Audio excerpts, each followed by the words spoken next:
நண்பர்கள் அனைவருக்கும் வணக்கம். இன்னைக்கு நம்ம வீடியோவில் என்ன 200 ரூபாய் நோட் திரும்ப பெறப்படுமா, ஆர்பிஐ என்ன சொல்கிறது என்பதை பற்றி பார்க்கலாமா? வீடியோவை ஸ்கிப் பண்ணாமல் முழுமையாக பாருங்கள். ஃபஸ்ட் டைம் நம்ம சேனலை பார்க்குறவங்க மறக்காமல் லைக் பட்டனை தட்டி விட்டுருங்க. அண்டு நம்ம சேனலையும் சப்ஸ்கிரைப் பண்ணிக்கோங்க. அப்போ தான் நான் போடுற வீடியோ உடனுக்குடன் உங்களுக்கு நோட்டிஃபிகேஷனாக வரும். வாங்க வீடியோக்குள்ளே போகலாம். 200 திரும்ப பெறப்போகும் என்று வெளியாகும் தகவலை பற்றி, அதுவும் நம் நாட்டில் புரளிகளுக்கு மட்டுமே பஞ்சமில்லை. ஒவ்வொரு மாதமும் ஒவ்வொரு விதமான புரளிகள் வந்து கொண்டே இருக்கிறது.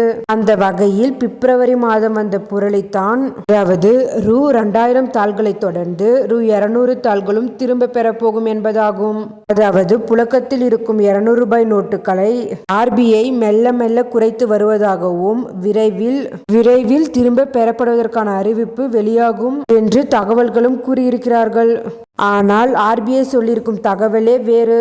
தற்போதைக்கு 200 ரூபாய் நோட்டுகளை ரத்து செய்ய எந்த திட்டமும் இல்லை. தற்பொழுது ஏராளமான 500 ரூபாய் மற்றும் 200 ரூபாய் கள்ள நோட்டுகள் புழக்கத்தில் உள்ளன.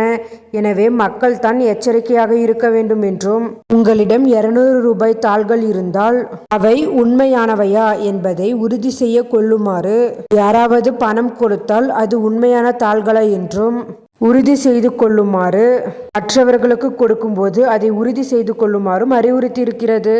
அது மட்டுமல்லாமல் 200 ரூபாய் தாள்களின் உண்மை தன்மையை உறுதி செய்வதற்கான வழிமுறையும் தெளிவுபடுத்தியுள்ளது. 200 ரூபாய் தாள்களில் மகாத்மா காந்தியின் படம் தெளிவாக இருக்கும். நுண் எழுத்துக்களில் ஆர்பிஐ பாரத் இந்தியா என ஆங்கில எழுத்தில் எழுதப்பட்டிருக்கும். வலது புறத்தில் அசோகர் தூண் இருக்கும். இவற்றையெல்லாம் கவனித்து ரூபாய் தாள்களை வாங்குவதையும் மற்றவர்களுக்கு கொடுப்பதையும் உறுதி செய்து கொள்ளுமாறு மக்களுக்கு ரிசர்வ் வங்கி அறிவித்துள்ளது. இந்த தகவல் மிகவும் பயனுள்ளதாக இருக்கும். மேலும் இதுபோல கவர்மெண்ட் அறிவிப்புகள், அனைத்து உண்மை அறிவிப்புகளும் உடனுக்குடன் தெரிந்து கொள்ள நம்ம சேனலை சப்ஸ்கிரைப் பண்ணுங்க, ஷேர் பண்ணுங்க.